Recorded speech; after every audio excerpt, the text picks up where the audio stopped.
to the Linebacker Chris Spielman on Spielman on Sports. Spielman on Sports. Sports Radio 97.1 The Fan. Yeah, I was a little nervous before the game, knowing that I had a first start.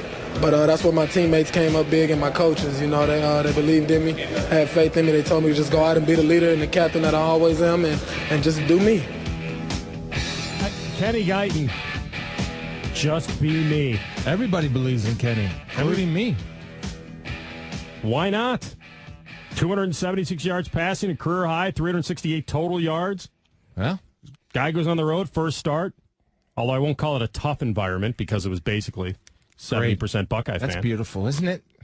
I love that. Fantastic. You guys are awesome. It's amazing. I wasn't surprised. I mean, everybody was all over it. I wasn't surprised. In fact, I ran into Andy Gerd on my way out to the Children of the Corn, and Andy Gerd works with the Alumni Association, former teammate of mine, pretty good linebacker.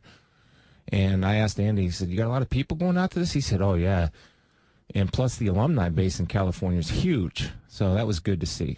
It was fantastic. And if those Cal students that want to sell their tickets, Buckeye fan will be happy to gobble them up. Go to protest. Here's my thought on something. Guiton and Braxton. What?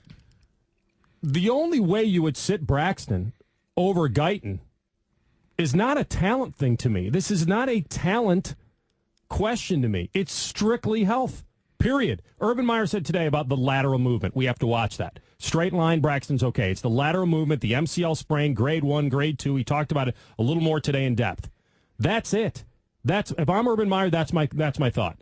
It's not, is Kenny better than Braxton? It's not about whether we can win more with him. It's about whether my other quarterback, my starting quarterback, is 100%, and right now he's not. That's the only question to me right now, Chris. Yeah, I'm interested to listen to the callers, and I'll listen to the Common Man and Company later today, because I have no doubt that they're going to say, move Braxton to running back, move Braxton to wide receiver. It's insane. Now, again, you have to understand that Kenny has done great things, and he's done exactly what he's expected to do when he comes off the bench.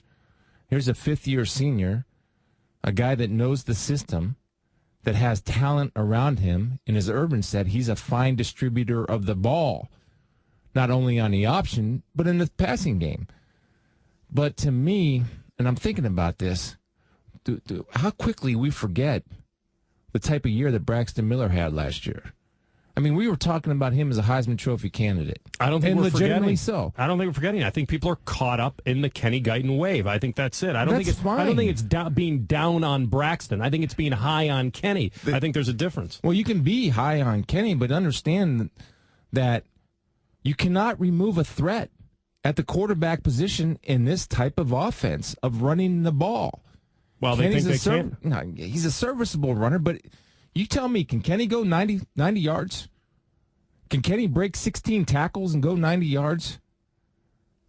And where is that Braxton or Kenny's a better passer than Braxton Miller?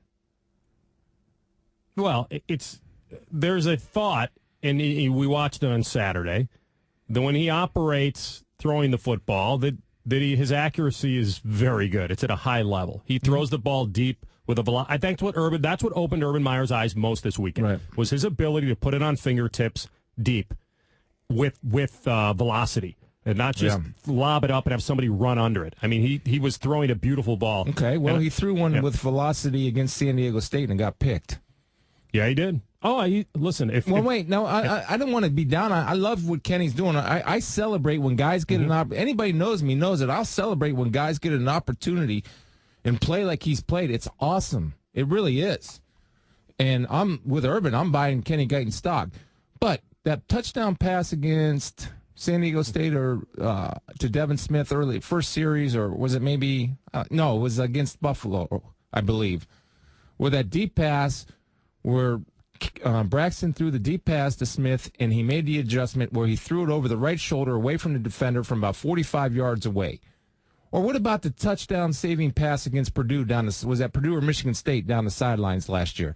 Did we forget about Braxton that one? Against Michigan State. I mean, come on. No, it was on a rope. All right. And that's the thing. It's not about, we'll go to the calls now, 821-9710. To me, it's really not about See, I think there's two things in play here. One, there are people that are trying to compare talent to talent and whether Kenny is better than Braxton right now. That's one conversation.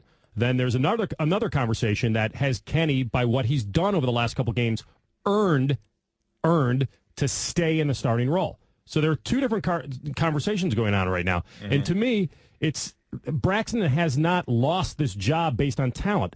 Perhaps if he doesn't respond in practice this week, that he will lose it another week because he's not as effective. To me, that's the feeling. Let's go to Chris. Chris, you're on the Fan. Hey, guys. Braxton's the starting quarterback. There's no doubt about it. But if you think about it, Kenny Guiton would be a starter damn near anywhere else in college football today based on talent alone. But, Braxton's going to be the one that's going to carry the team. It's all based on health. I think that he would probably be a starter at... Well, he's not going to start over A.J. McCarron. 70% of the schools that I've looked at on film, I don't think he's a starter at Northwestern. Is he starting over Devin Gardner at Michigan? Well, the way Devin Gardner's starting out with throwing picks, I mean, that might be the opportunity. But going into it, I don't think he's the starter. I think probably about 70%, 60% of schools. But, I mean, he's not going to start at any other school. People, I think, kind of get the Buckeye goggles on and don't watch a lot of these players play on a consistent basis or break them down on film. There's some really – this is the year of the quarterback. He wouldn't start at UCLA. I'm telling you that right now. So, Georgia. He's a very good quarterback. He's had some good games. He's come on in reliever mode. It's a folklorish story. It's got a kind of a legendary kind of story that's building, that every time this guy comes in, all he does is win. All he does is perform in the clutch. The only thing I can say this year is that he was playing against Cal. He looked good. He's got speedsters. He operates the offense with great efficiency. Yeah, he's a very good quarterback. He's not better than Braxton. He's only better than Braxton because Braxton isn't Braxton right now. I don't get it. Cedric, you're on the Fan. Hey, Cedric. Hey, guys. First of all, win-win situation. Yep. However, I think Guiton needs to go ahead and continue forward. When you factor in that first-team quarterbacks tend to get 90% of the repetitions in practice, Braxton Miller has had several games where he sustained injuries, and with Guiton, you have a guy who won't get hit as much as he's able to spread the ball around the field more, opens up the offense, you could argue he'd be a little bit more reliable, and I just don't think it'd be that much of a drop-off. And also, so wait. Just by your words alone, so you don't you don't think it'll be that much as a drop off. By you saying drop off with who? With Braxton in there, there's going to be a drop off from Kenny, or when Kenny in there, there's going to be a drop off from Braxton. It wouldn't be a drop off from if we would have Braxton. We would lose the running threat, but it would open up the field more for passing. So you would bench Braxton Miller and play Kenny Guiton. Well, yes, because what example would this be setting to the other members of the team? He came in, he's done everything he's supposed to do, plus some, 4 touchdowns, and then he goes back to the bench. I mean, if you're somebody else on the team, you could say, wow, I can work this hard, be a fifth-year senior, do a great job with limited reps, and it goes for nothing almost. Well, the example that you said is that you play your best players. Braxton Miller, in Urban's words, not my words, is by far the best player on that football team. Those are Urban's words, and face-to-face. And you cannot remove a threat like Braxton Miller. And it's tough luck that for Kenny Guiton that he sits behind Braxton Miller. But that's the luxury of when you come to Ohio State. You know that they're going to have the best of the best. So there's one vote for Kenny over Braxton. Start Kenny. Braxton, hit the bench. It's good old news, dude. Let's go to Chris. Hey, Chris. Wow. Hey, how's it going today, guys? Good, Chris. Thanks. Chris, I couldn't agree with you more, man. I'd say let's keep Braxton on the field. Yeah. Well, you got to get him on the field first. Well, when he's healthy, Yes. When he gets back on, let's keep him the starter. It's just what he brings to the table, and, of course, the season they had last year. He makes your defense account for a lot of things. I mean, just look, he threw for 2,500 yards, so you can't say he can't pass. He rushed for 1,500 more. I mean, what more? No, we bench that. We want to bench that. We want to take that off the field. I'm telling you right now. Thank you for your call. No, wait. I want to say this right now. There would be a simultaneous cheer around the Big Ten for future Ohio State opponents that say, look what Ohio State did. And this is not on Kenny. This is just, I guess, respect for Braxton. Every defensive staff meeting room would stand up and cheer if Urban were to come out today in his press conference and say, Kenny Guiton's our starter. Braxton Miller will serve as the backup the rest of the year. Do you understand the joy that would bring across? I do. You do, right? I absolutely do. I don't understand why nobody else doesn't understand that. I would be thrilled to not have to face him based on what he can do in ad-lib situations. He's a beast in the open field. Not that Kenny can't run, but Kenny is not, we're talking about this, and you get the feeling that it's just riding the high. I have no problem with Urban Meyer after the game not completely crapping on Kenny's game, because if Urban Meyer's asked the question, he was not asked the specific question.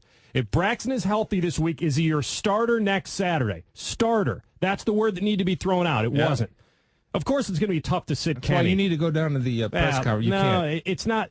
It's not that. It's if Urban Meyer comes in after that game, watching his backup quarterback throw for a career high, 368, and somebody asks, is it going to be tough to sit him? And he says no, or make no mistake, Braxton's my starter. He poo-poos the whole game, so he can't. So what he has to do is he has to kind of say, you know what? Exactly what he did do.